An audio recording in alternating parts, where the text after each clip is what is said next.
Pernah dengar superfood kan? Tahu kan superfood? Ya. Macam chia seed. Ada juga orang kata kalau nak kurus minum chia seed.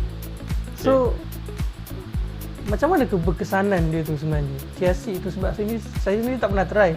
Saya sendiri pernah terfikir macam mana superfood ni dia proses badan kita tu untuk, yelah kalau kata nak kurus ke kan. So superfood ni betul ke atau just orang kata marketing semata-mata je?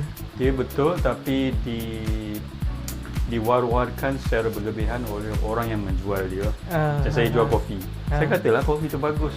Yelah. Saya takkan kata kopi tak bagus. So superfood ni ada kelebihan dia. Dia ada highest intensity of nutrition value untuk setiap makanan.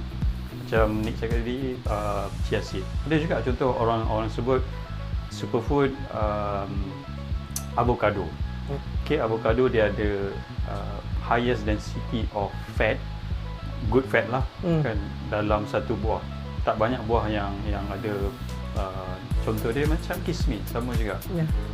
Banyak je yang so bagi saya superfood boleh guna elemen tu, cumanya again jangan terpedaya dengan marketing.